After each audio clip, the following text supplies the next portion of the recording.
Welcome to the Convince Me podcast, where we are on a mission to convince you to step out of your gaming comfort zone and try something new.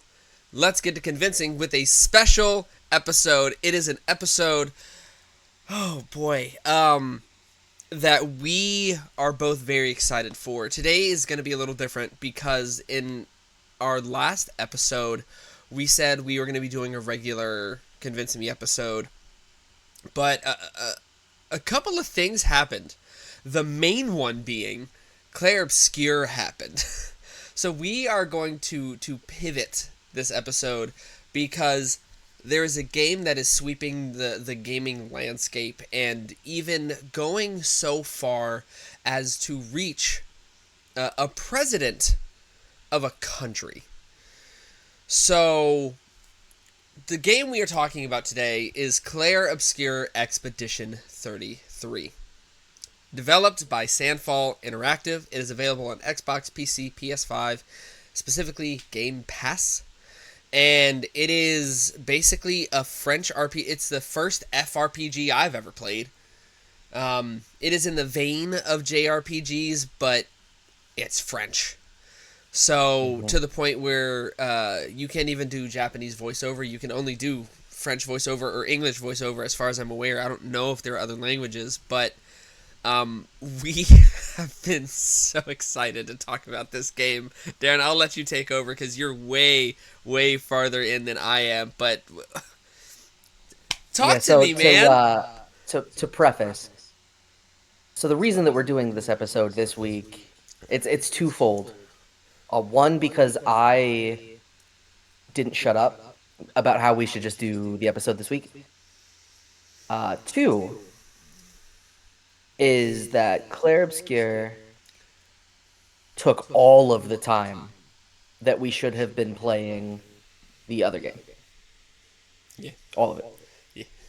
All of it. You had a moment to play? Clair Obscur. It's kind of a problem.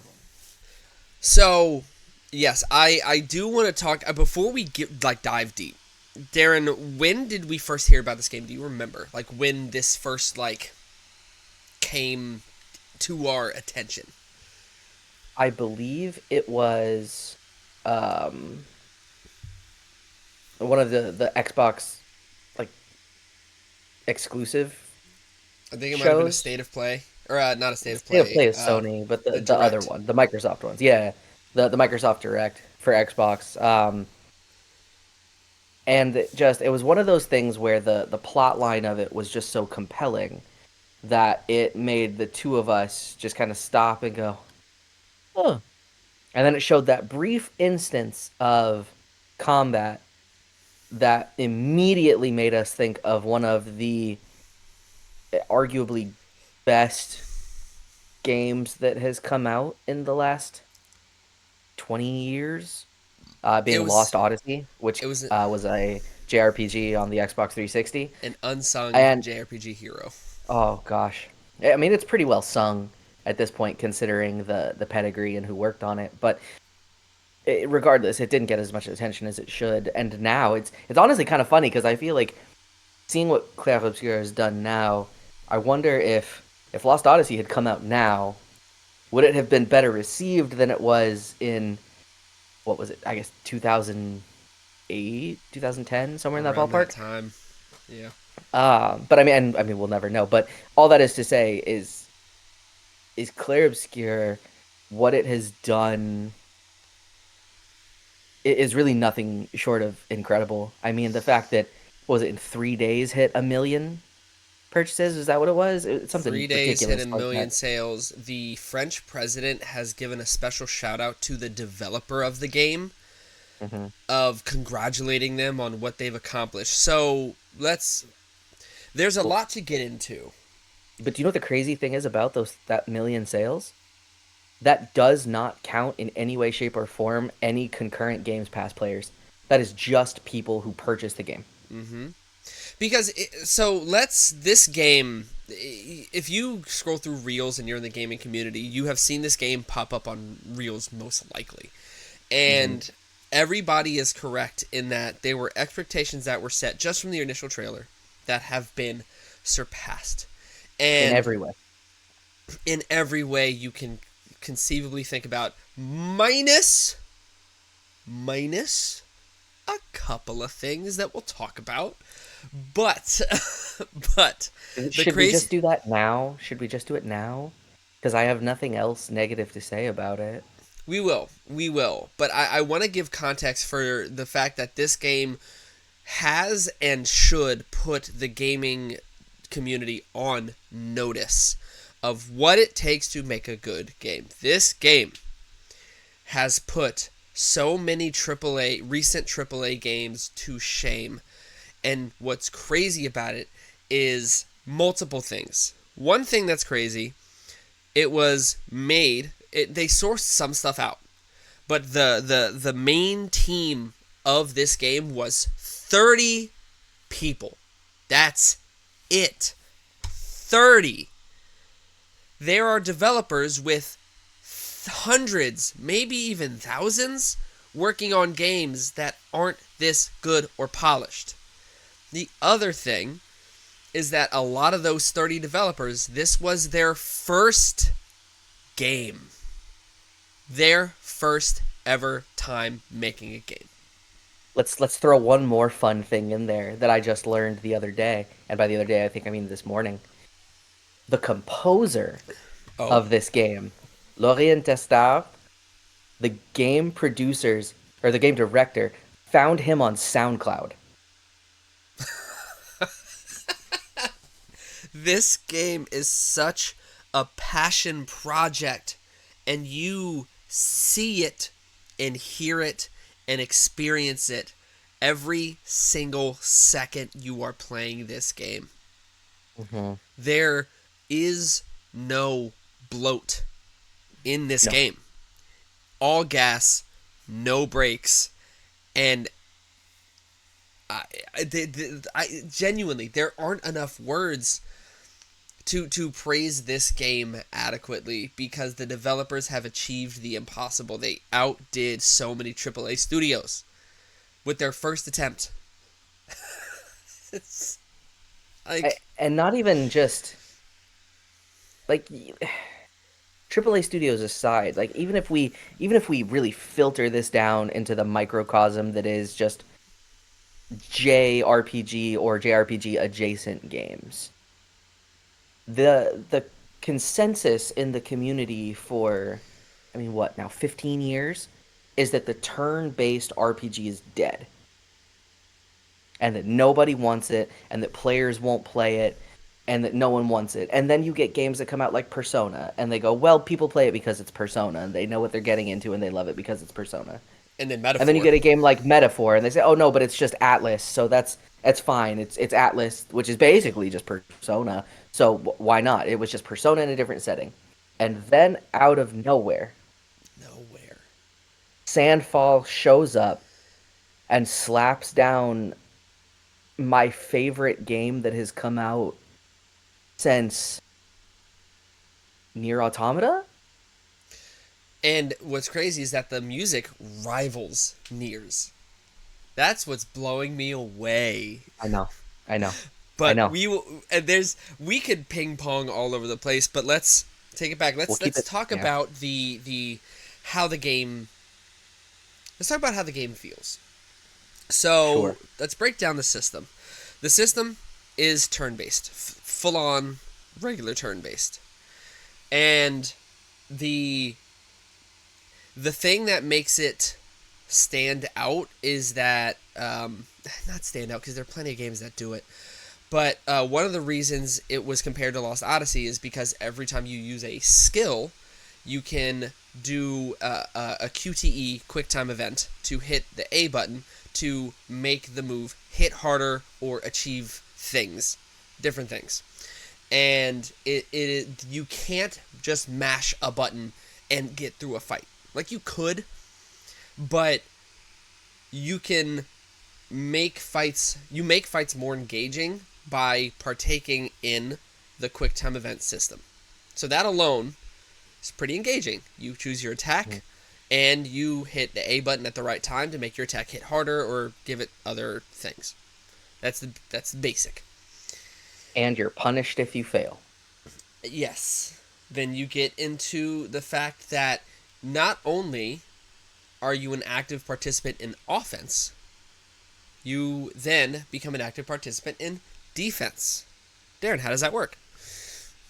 So you have two initially, and then a third, and then eventually a fourth button that you can press to interact with whatever enemy attack there is. To my to my memory, I have only found one attack in the entire game that was unavoidable, and it was a swallow attack.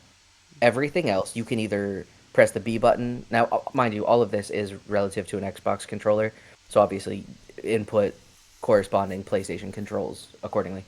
Um, you can dodge with the B button. You can parry with the right button or the right bumper. You can eventually then get a jump, and then you get another different kind of parry. And for the sake of, I don't know how far people are. I'm not going to necessarily spoil some other systems, but you get new systems well into the second act. The parry timing now, Hmm. that is something that has actually come. It's been a pretty lively topic of conversation on a lot of gaming media posts, and a lot of people seem to look at the parry timing as comparably unforgiving to games like Sekiro. Not quite there, I but pretty don't daggone personally close. feel that way, but it's just by virtue of a turn-based game having a skill and timing component to it. Yeah. I if Sandfall hasn't like copywritten or trademarked that type of system, I need other JRPGs or anybody who wants to make an RPG like this, I need them to have something similar. Well, I doubt you can trademark a parry system, but I get what you're saying. Is this needs to be utilized because the funnest part, most fun part about it is if you get good at the game, you can escape battles unscathed, and then you're rewarded for not getting hit. You get extra experience at Mhm, the end, which mhm. you're rewarded for engaging and learning and practicing the timing that the game gives you. And as far as this goes, it's from the jump. Like you get in your first battle, the for the opening area, you can get into a fight.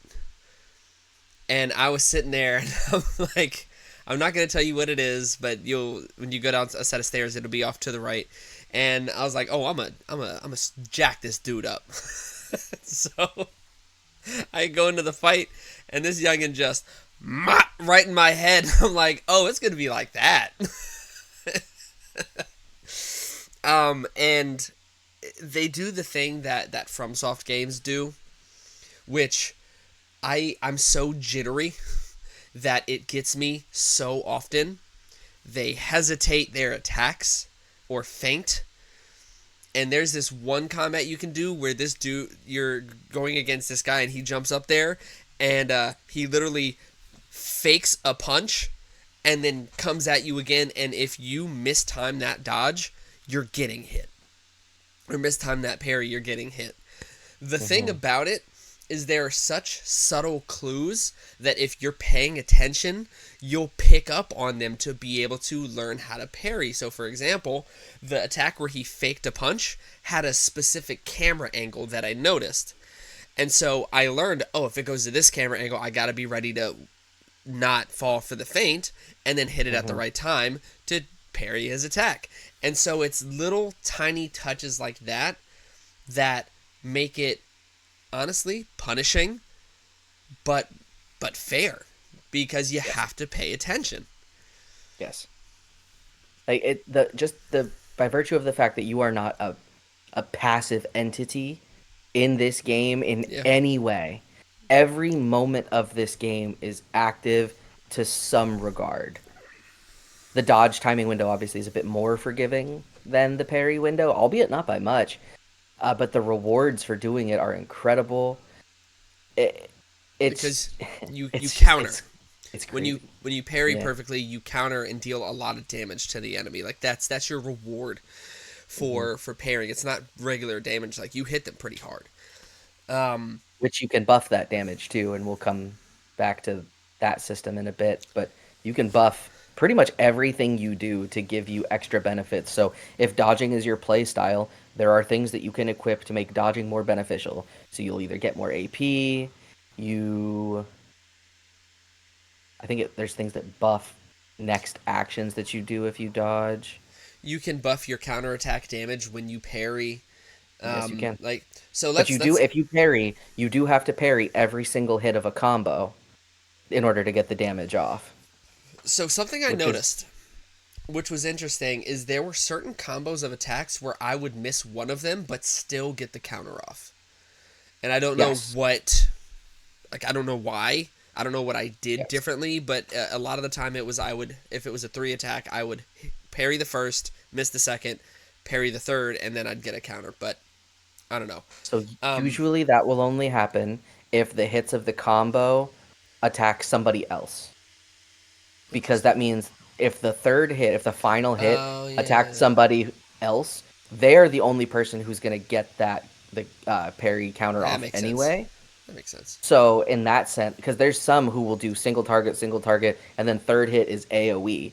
And if you parry that one, then you get the group counter instead of just the individual counter. Right. That makes sense. That now that I'm recalling those moments, yeah, that's what it was. But you mentioned that you can buff certain things, and that brings us to the Hmm. Pictos system, and And this Lumina. and Lumina, and this is a system that is where the true RPG mechanics come through, because you Hmm. can make these characters fit whatever playstyle you want. There is such crazy stuff. Keep in mind, I'm only 14, maybe 15 hours in, so I'm only at really the beginning of Act 2 of 3. Darren is much further, so he has way more stuff than I do, but I have a build, multiple builds that focus on speed and uh, trying to get as many turns as possible with my favorite character in all of video gamedom, which we'll talk about when we get to that section. Uh, Hmm. but I'm focusing on counterattacking and honestly, I guess I would consider my builds kind of pancake builds. Like, I don't focus on one area, just because I like to be good at everything instead of incredible at one thing. So my play style is everybody has a kind of a hodgepodge of abilities that they do. Um, the main thing that I focus on is having AP. So AP is your ability points that determine the skills that you can use.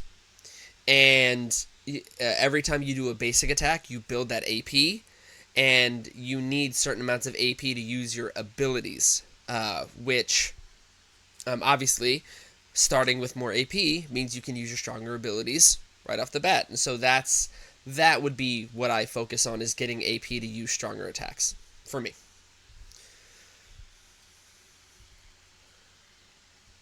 I uh I also am putting a pretty heavy emphasis on AP, but I am just raw damage all the time, except for one character who I've pretty much built out to be a secondary damage dealer, support primary, just because her buffing kit is just it might be one of the best buffing kits I've ever seen in an RPG ever. Wow. And that's not an exaggeration to say. Anybody who has a skill who can just give to somebody the ability to double their damage next turn is dumb. Yeah. Especially when you get into some of these builds. If anybody's been looking around on the internet, if you've been watching any content on YouTube about it, there is somebody. I'm actually gonna pull up that video just so that I can give him credit. So while you're Um, pulling that up, I didn't actually explain the system. So there are Pictos and then there's Lumina. Pictos are actual passive buffs that you can get, and each Picto can buff either your speed, your defense, your critical rate, or your health. And you can equip 3 on each character. And the way it works is, after when you have a Pictos equipped, after 4 combats, that Pictos then becomes learned. So you can just equip the passive benefit of that Pictos if you have enough Lumina. Lumina you get by one of 2 ways. By leveling up, you get an Lumina each time you level up. And you also get these items that you can manually use to increase your Lumina that you can possibly have.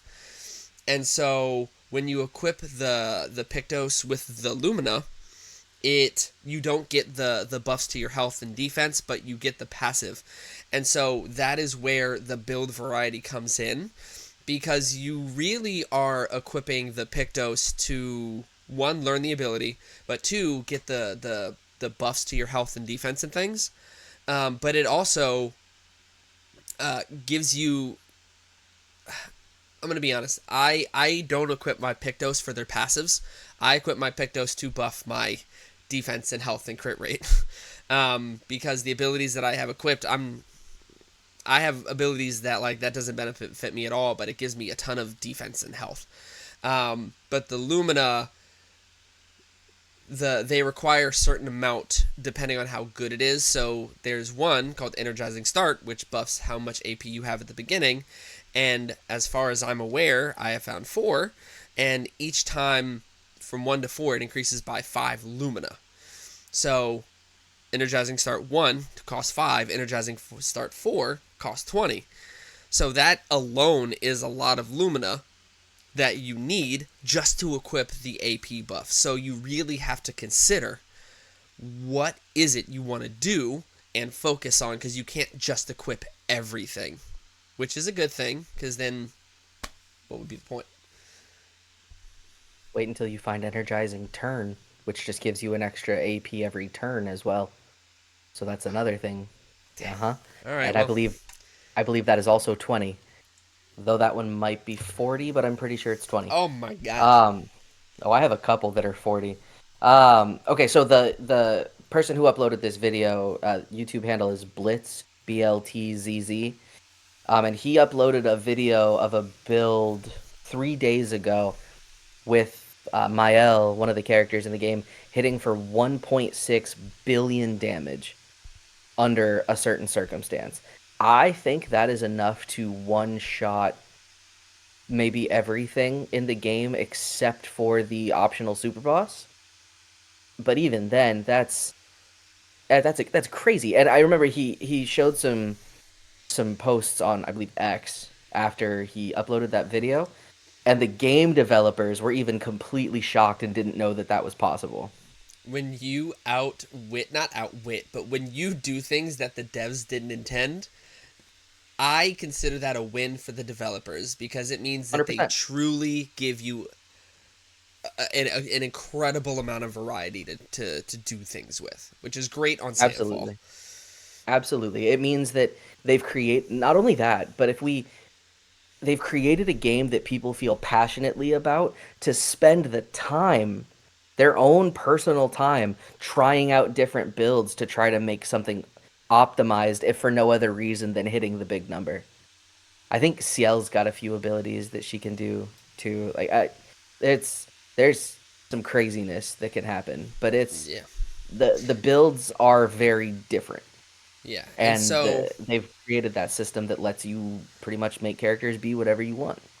Yeah, and it earlier I said it's all gas no brakes, and so you're just doing these fights, and the fights feel good to do. Mm-hmm.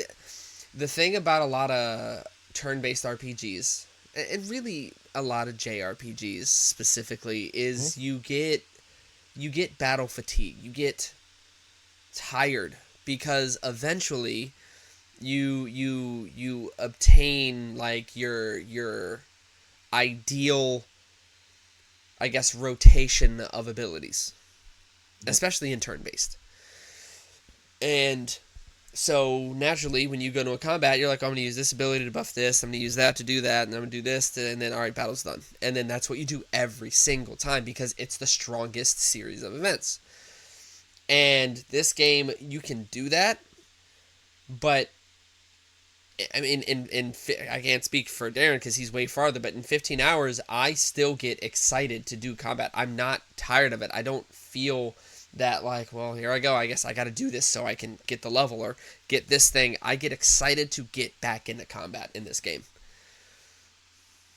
It was Ryan and I were actually on the phone earlier as I ran around in circles, defeating and then resetting an area for, well, we were probably on the phone for about an hour and a half. And that entire time, I was running in a circle, defeating the same three groups of enemies, resetting the area, and doing it again. Not because I felt like I had to grind out the experience, but because I could, and it was fun. And the payoff of doing that and how much stronger you feel and watching the numbers go up is so fantastic. But obviously, this game is more than just the battle system, right? And what they've done is, first of all, they've given us an overworld again. And Yeah. I honestly can't tell you the last RPG that I played that really had an overworld that you could interact with. Honestly, the last one I recall being able to interact with is potentially Tiny Tina's Wonderlands, Fair.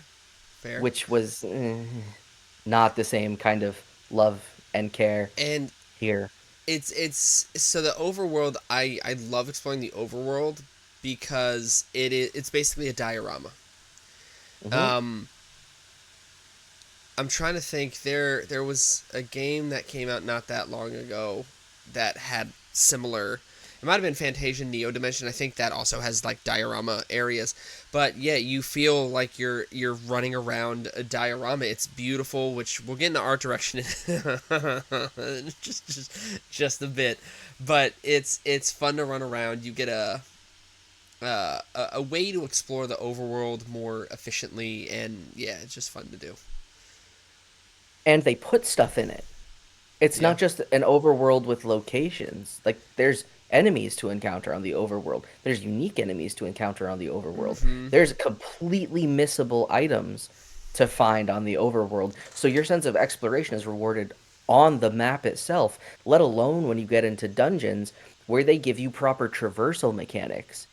Right? To start off a game, when's the last time you played a game other than like Spider-Man for obvious reasons, but when's the last time you played a game that had a grapple hook mechanic that you started the game with?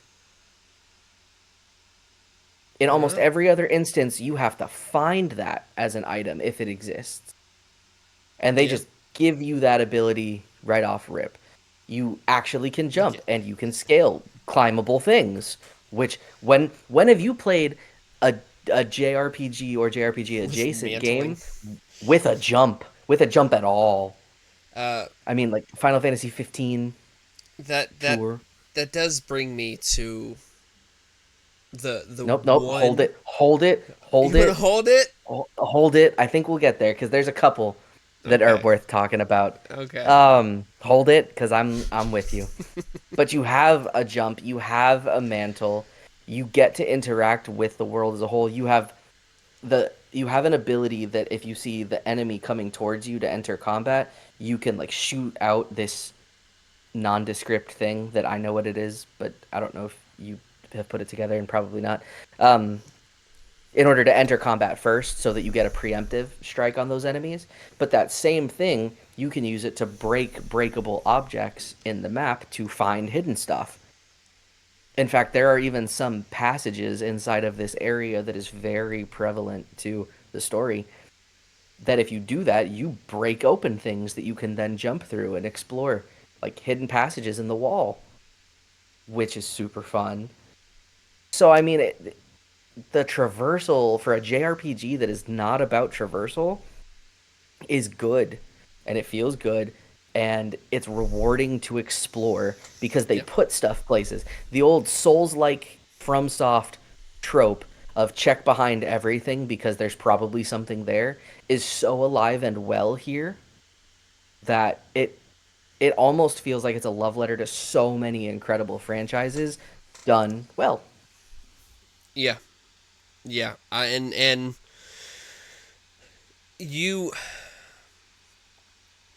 the that actually does tie into one thing that, like, I get they why it's not there, but as far as my, like, gaming anxiety goes, of I don't want to miss anything.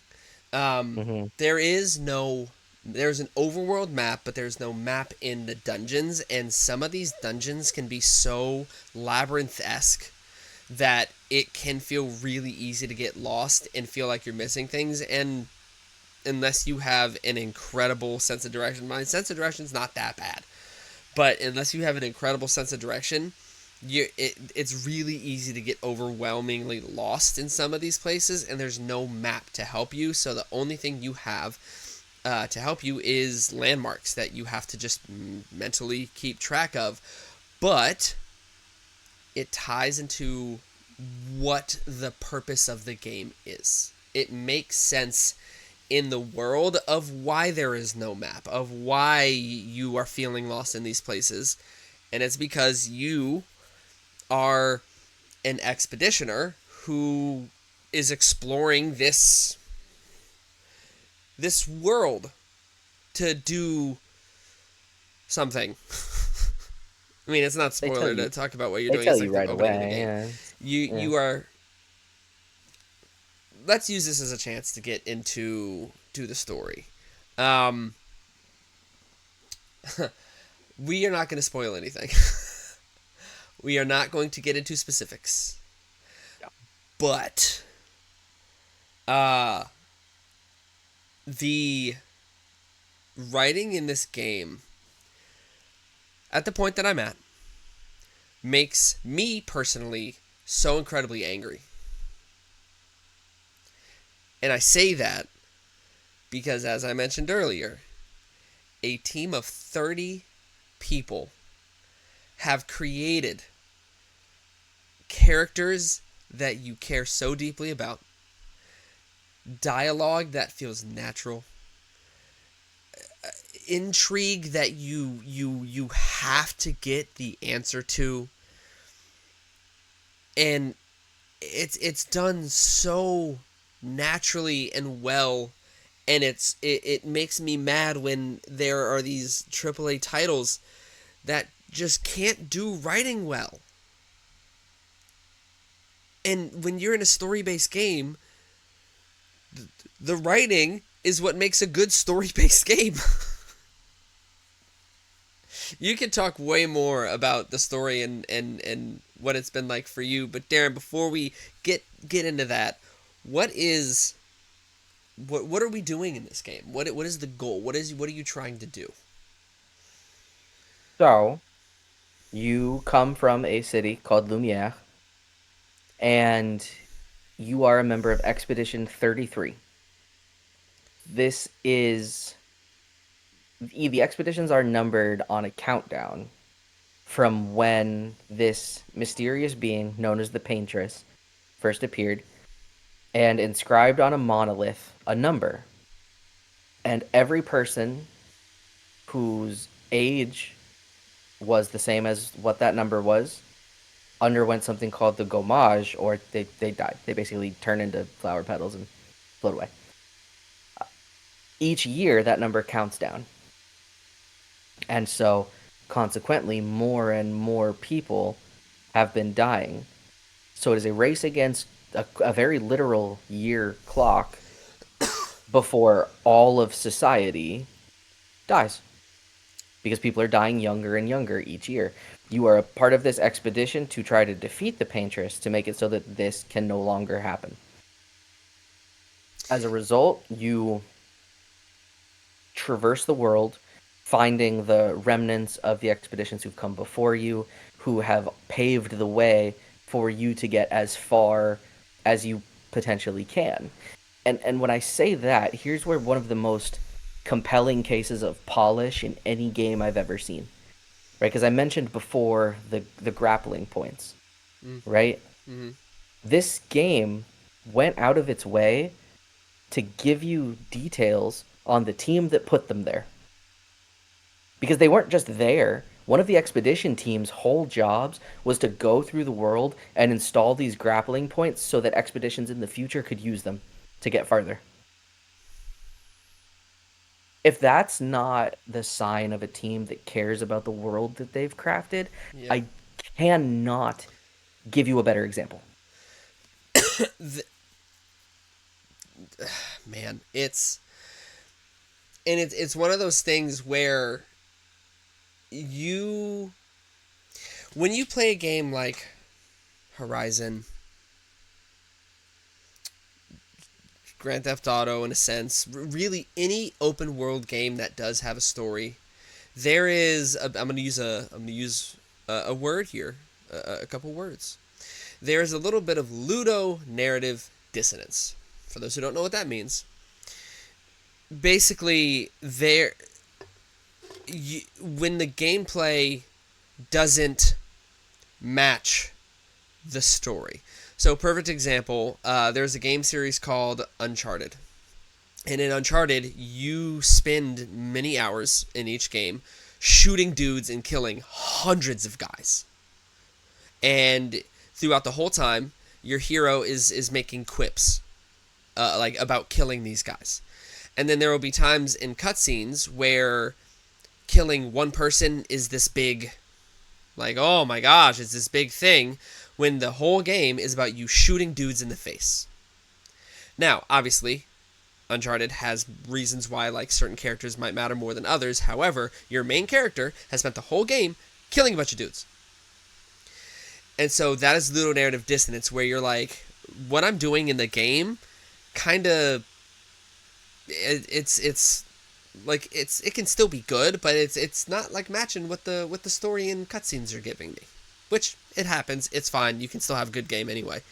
But this game, you are on a race against the clock, and the one thing that it does that reminds you, it does what Elden Ring did, where throughout different points of the game, whether you're at a camp, whether you're exploring the overworld, certain like points of different dungeons, there is an obelisk in the distance that has the number 33 on it.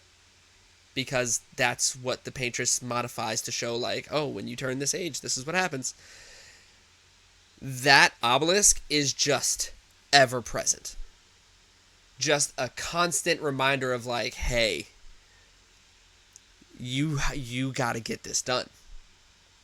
And the reason that matters is because if you're on a race against time, a lot of this game is an open world, but a lot of games that are story driven will give you menial side tasks of like, oh, I've lost my berries.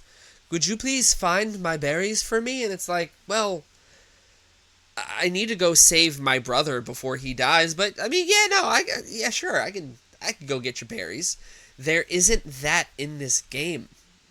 Everything you're doing is like pushing you towards that goal of exploring the world and trying to hopefully stop the paintress. And that matters to me, personally. Not only is the monolith with the number visible, so is the paintress, Mm-hmm. because she sits underneath it Yeah. the whole time. Which is honestly a pretty good segue into art direction here, because man, the visuals where you can see the monolith, like from the party camp, for example, uh, is easily one of the most breathtaking, just like scenic visuals I've experienced in a long, long time. Mm-hmm. Like the way that the visuals in this game have an impact is unlike anything I have seen in really as long as I can remember, honestly. I would say a game that stands out to me as having a very similarly impressive art direction. I got to go back to it. Elden Ring. Sure. My brain goes to games of like moments where you enter an area and you like literally I have done this physically where I take my hands and just put them on the side of my face and I'm just open mouth staring at my screen of like like this is how how did they do this? I can assure you, as you progress a bit further from where you are, that will happen many more times.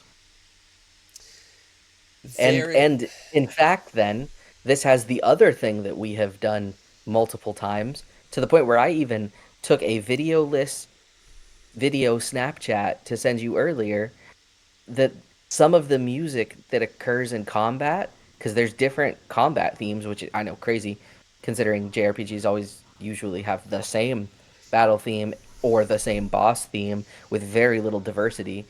Um, but I this thus far has been a unique boss theme that I had to send to Ryan because it's all I can explain is like French post-hardcore orchestral,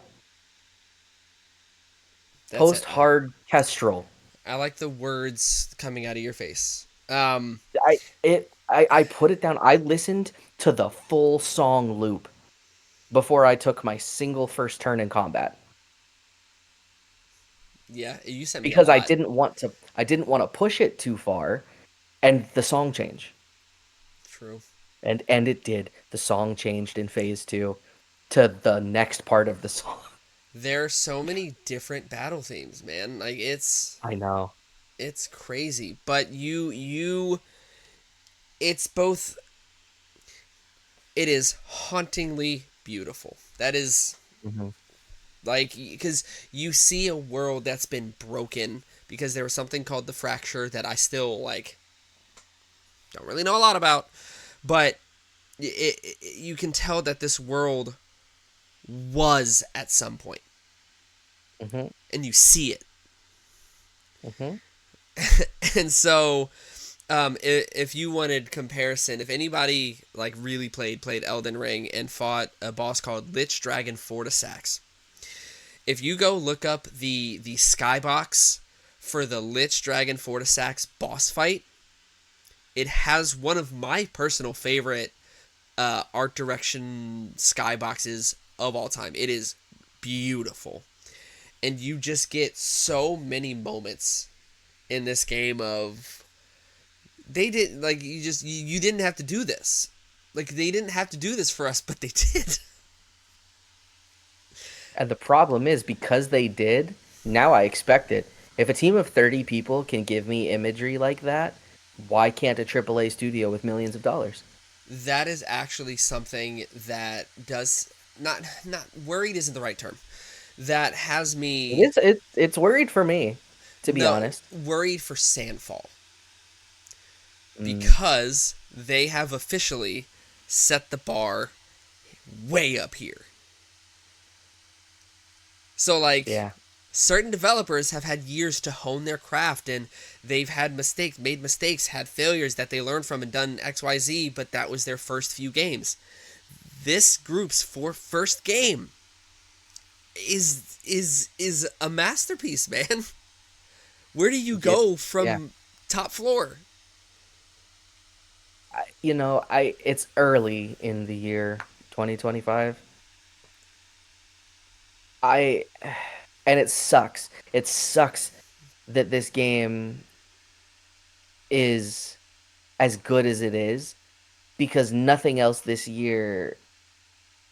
I can't say that because obviously we don't know, but everything else this year has a crazy game to compete with for game of the year. Like That I'm glad that we finally got the Grand Theft Auto 6 release date and it's next year because obviously we know what's winning every award ever, but that means Clair Obscur won't have to compete with it, yeah, which is fantastic. it reminds me of 2022. Mm-hmm. Elden Ring released in January of 2022, and everybody who played that, not everybody, I don't want to make hyperbole, but a lot of people that played that were like, well, now I can't play games the same anymore. Like, how do I play things after playing Elden Ring? And I feel like Yeah, this game it's that. yeah. Everything is just different now after playing this game. Like I don't know what I'm going to have to do to palate cleanse after this to be willing to be receptive to other games for my own enjoyment anyway. Like for the sake of the podcast, I'll be able to, do the same Yeah. analysis. But Yeah. for me, sitting down and wanting to enjoy a game, this game it lives in my head right now. And that, and it's been a while, yeah, I pre probably Elden since Ring, Metaphor. pre Elden Ring, I can't, like, yeah, Metaphor did too, absolutely, but like before 2022, I can't think of the last game that was like, oh my gosh, this, I love this game. I want to keep playing it at all moments of the day. There probably was, but I guess recency bias. Um, Pre Elden Ring, it probably would have been for me,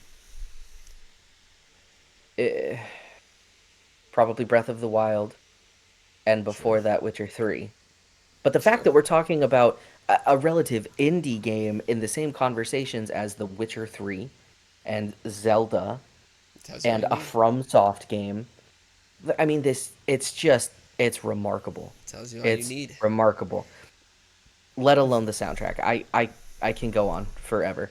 However, we do have to address it is not a perfect game, even if it is now one of my favorite games. But it is not a perfect game. Um, But before you we get there, before okay? there was one All more right. thing I've been wanting to get in, but I couldn't think of a way to do it. This game, Darren and I have agreed. This game has given us our new favorite character in all of video gamedom Mm-hmm. ever, Mm-hmm. and we were talking about it, and it was like she's got to be top three, right? And Oh no, we and both I said got. she is just my top. She's gonna say she's got to be top one because the layers that she has, the arc that she's gone through, at least at the point that I'm at, the voice acting, Jennifer English, great job, um, incredible job. Mm-hmm. The everything about the character makes you want to protect her at all costs, and also learn who she is, because there's something throughout the game where you're like, what is going on here? Something's off, but I don't know what. And I've never been so attached to any character. Um, I would say the beginning of Last of Us got got very comparably close, but I've never been as attached to a character as I am Mael, who is just an incredibly written character, man. Obviously, you know way more than I do. I will say, first and foremost, the only other voice actress who's given enough life to this character to make me genuinely care about and want to protect her would be Brianna White's Aerith, Mm, because that has to be I will put these two in the same conversation, however, because we know what happens to Aerith. Um, wait, what? yeah, right. Um, but no, everything about Mael is just it's just so important. And yes, I know much more. And we're just gonna a lot of the questions you have, yes, I do know the answer to now, which means so will you. Um, that actually, so we're gonna come back to this the reasons why the game isn't perfect, but you set it up pretty well for my surprise question of the week for you. Oh, okay. Because in fact, it is based on this conversation. We actually had this conversation a few days ago about Okay. Mael being our favorite character in all of video game dumb. So what we're now going to do is we're going to exclude all of the characters in this game. Who was, prior to Mael, your favorite character in video game dumb, and why? All time. All right. Mine actually is kind of like a weeb edgelord answer, because he's just awesome. Like, that's literally my reason. He's just awesome. Dante, Devil May Cry, Why? because he It probably is just the time of my life where I discovered him. But this character who does all these cool matrixy type like acrobatics in the air, and the cool thing about Devil May Cry 2 and the worst one, but Devil May Cry and Devil May Cry 3's the things that you saw him do in the cutscene, you could do in the game, and I'd never seen that before. And so I would see him doing all these cool acrobatic dope flips and things and shooting his guns and using his sword. And I'm a sucker for a sword user, but he also had guns, and he's just cool. Like that is the word for it, is he's just cool. Um and the issue is that a lot of my other favorite characters are player inserts, so they don't really count. Mm-hmm. Because like Joker comes to mind for Persona 5, but he's just you, so it doesn't really count. But yeah, as Mm-hmm. far as a character where I'm like, I love this character, I want to keep playing as this character, he's not complex. He's not deep, although there are things about his character that you could classify as that, but like surface level, he's just a cool character. What That's is fair. who's yours? So I on like my actual answer to this question is again Brianna White's Aerith. However, because we've already talked about her, I'm also going to omit her. Mm-hmm. Um, my favorite character in all the video games, which this might actually surprise you a bit, um, is actually Balthier from Final Fantasy 12 Oh. because he rolled into a game and made himself the main character of it. He did. And there's just something to be said about the set of balls you have to have to roll up and take away from the character that you start the game as at the early levels. Just be like, "Oh no, I'm actually the leading man here. You're just a part of my story." Look at Like, me. "Oh my god, dude. Yes, I'm the captain now." It's so good, and we can obviously have long conversations about who the protagonist of Final Fantasy 12 actually is. But it's just Balthier to me is just it's such a compelling character who also is a pretty simple dude. Because like you know exactly he's gonna do whatever he wants. That's the whole Sky Pirate thing, and he's just gonna have a great time until you uncover more stuff about him. I'm Captain Bosch von Rosenberg of Damaska.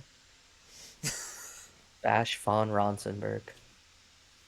Oh Oh boy, man. another one of those rough American localizations. Yeah. But you know, Um. absolutely. It's my L. Full stop.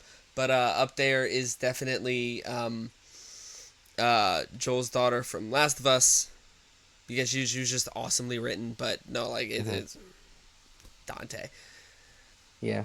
for sure. Modern Kratos as well. I think modern Kratos has had a ton of character development Yeah. that really should be well stated too. Although we're almost getting into a place where it might be the voice actors' talent lended to the role Chris Judge. more so than the character itself. Well, Chris Judge, Brianna White, um, gosh, I'm so sorry that I cannot remember Tiva's voice actress's name, but she's incredible too. I, Um, I'm I'm we could have a whole episode dedicated to this, but I'm so happy with the route that voice acting is gone. Like, yeah. gone are the days of, if anybody wants some true entertainment, go to YouTube and just look up bad voice acting compilations and just enjoy. Ask someone, just ask someone if they're willing to bear your Arctic blast. Now bear my Arctic Blast. It's the voice acting has come so It's far. amazing. Thank you to all voice actors who have put time and energy and effort into your craft, because boy, voice acting is not easy, man. Yeah. At this It's point, it's it's just acting. It's just faceless acting, yeah. which is. into itself a whole different degree, Yeah. more complicated. If you But want to imagine what somebody is in the booth, just go watch Matt Mercer DM, because when he voice acts, he doesn't just use a funny voice, like his whole demeanor becomes whoever he's voicing. It is incredible to see. Although I'm sure a lot of people listening already know who Matt Mercer is and have seen Critical Role, but uh, to take it but back anyway, to the flaws that this game has, the very very few flaws that this has. yeah. Yeah, so let's do that. Because like so we're on he and I are on the same page about this. Ryan and I are on the same page.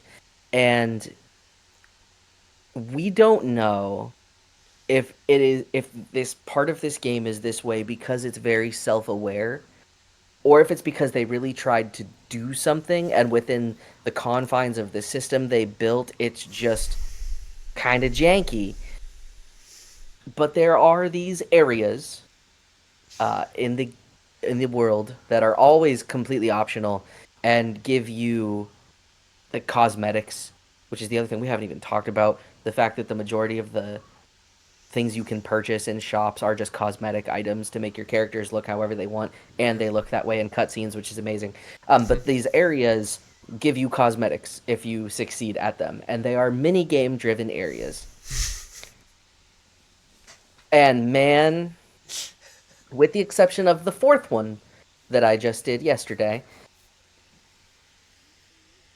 they Suck. I don't That's like them. that's the Yes, suck best is the way. word, but I can't say that they suck if it was intentional. If they were made to suck on purpose, then like I'm not mad at it. Because again, if it's them being self-aware about the fact that it sucks, I'm so okay with it. Being self-aware doesn't give you permission to get away with jank. Okay, let's make that very clear right now. So there are these places that you can find that give you mini games, and they are reminiscent of those rage games.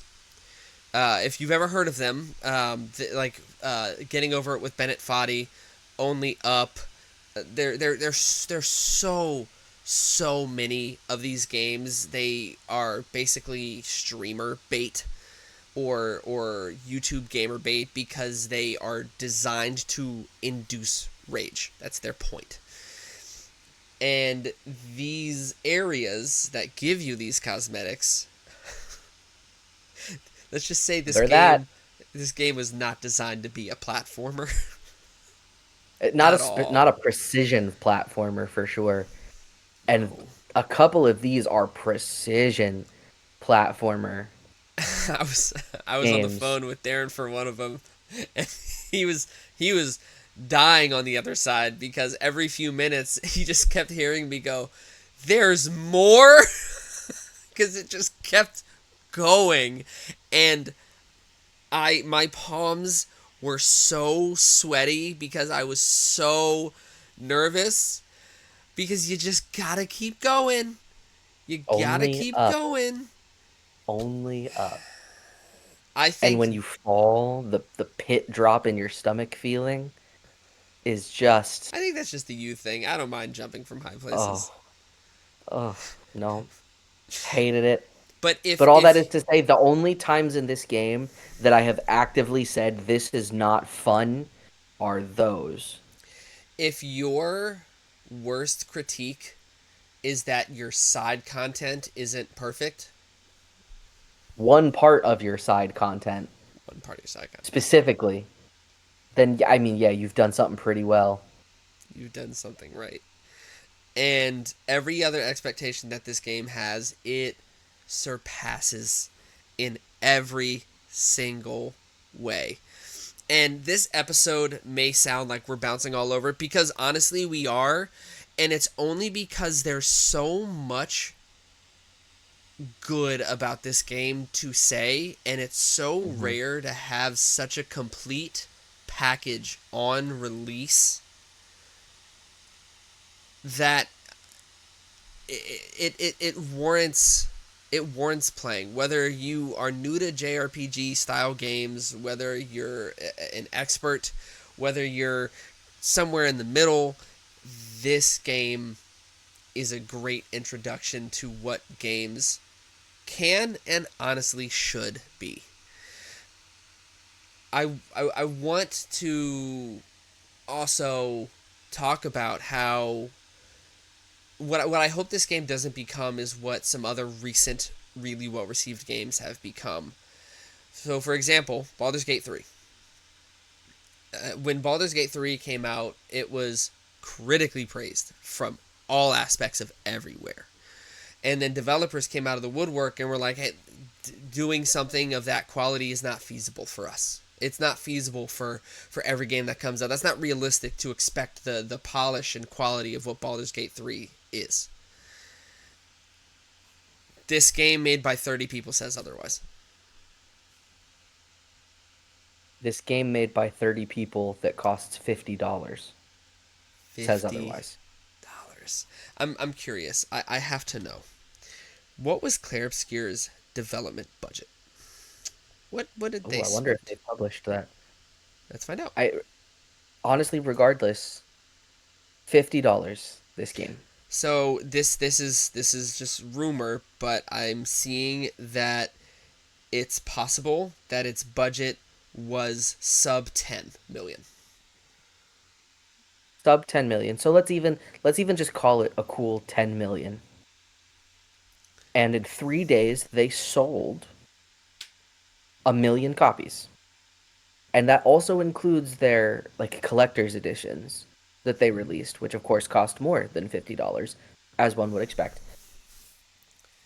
In 3 days, 30 people developing an incredible product hit profit. And it's not like they were advertising every single second, No, everywhere, all the time. This no. game blew up because of word of mouth because it's just that good. Yep. It had enough hype behind it that people got their hands on it and started to play it and realized, oh my God, what is, where has this been? And I really hope that I hope that this becomes the rule and is not just an exception. Because the RPG landscape has become very samey, right? Copycat. Yeah. It's find thing, beat thing, find out that it's actually another thing, beat thing, defeat God, and the game ends. And while that's just kind of the cookie cutter mold for what the RPG is, you can take that mold. You can make that game. Make it, I don't care. But make it fun to play. That's the thing. Because the path between those 2 points of starting off finding chickens and killing God, it does not have to be the same straight line path every single time. You can get around a less than stellar story with a game that's fun to play. Make it fun. Make the combat It interesting. just it just so happens this is a stellar story I and mean, probably one of the best stories I've ever played. This game has affected me the way that Final Fantasy X and Kingdom Hearts 1 have or did the first time I ever played them. If we can go back to that question of the week from a while ago, what game do you wish you could delete your memory of and play again for the first time? It's already this one. yeah. Like I find myself sitting here genuinely envious of you having questions that I now have the answers to. Just because of the way that it impacted me to learn the answer to those questions as you sit there and then you start to reflect on all of the subtle hints that were given throughout the entire story up to then that gave you that indication. And then there's me who used to be reasonably conversational in French, finding old like items or fighting enemies, or you can actually find like music tracks that you can play in your camp on the Hmm. overworld. And some of the names of those once you know, and you don't can understand or speak French, some of those actually tell you some very interesting things, but only if you have the context of why it matters. Otherwise, it's just, oh, okay. Yeah, but that's good. That's good storytelling. It's That's great storytelling. it's tidbits that make you go, huh? And when you look back, you go, oh my gosh, it makes sense now. That's good storytelling. Um, but there's so much that we didn't cover, and it's mainly because I don't want to take any chances and risk spoiling anything. I don't. Um, but we could easily go another hour talking about this game. So many aspects of this game, and I want anybody who is listening to this episode, try the game for yourself. Worst case scenario, if you have $15 to spend, you can play this game. Because all you need to do is get Game Pass. If you have a tablet, if you have a laptop, if you have an Xbox, if you have anything that can play Game Pass, Yeah, a $15, Samsung Smart TV. Samsung Samsung, Smart TVs just have the Xbox app on them now. you can pay $15 to get a month of Game Pass. If you've never had it before, I think you even get more time if it's your first time signing up. Pay $15, play the game. If you have $0 to spend, go buy it. If that's what you want to spend your $50 on. But this is $50 well spent.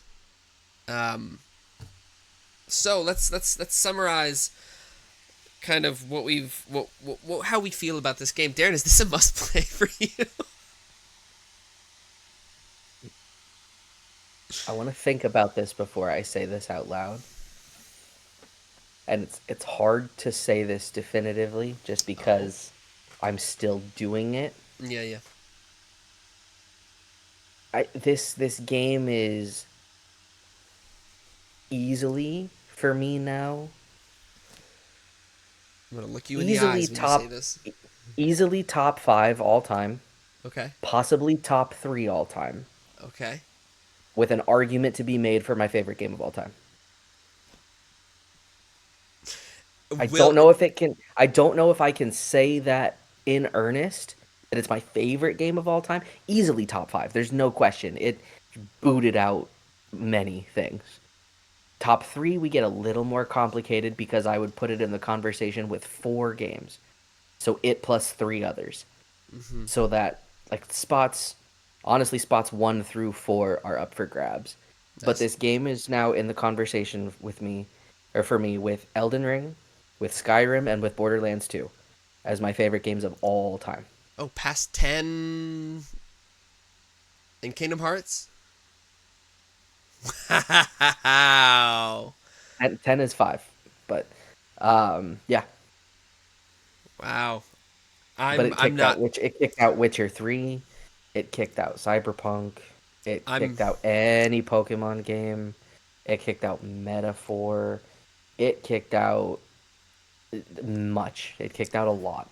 I am not far enough to make that statement. But at the point that I am, I mean, dude, we our biggest criticism was the optional platforming wasn't great. That's the biggest criticism. That's it. That's the only criticism we can levy. Uh, that's that's a win in my book. But absolutely recommend, must play if you have even the vaguest interest in this game. Do it if you can. Even if you don't have the vaguest interest, try. Try to go in with an open mind because Yeah. it's one of those things like if you go into it wanting to be contrarian because everybody says they love it right now and you just oh it's not that great. I mean obviously you're not going to like it. You never gave yourself a chance in the first place. But if you are interested in a story in a pretty unique setting because really Yeah. France hasn't had a ton of play even in this, you know, post-apocalyptic version of France. I, it's this game is good. The music is good. The art direction's fantastic. The characters are incredible, and the voice acting is believable. The facial expressions are believable. The combat is fun. I don't know.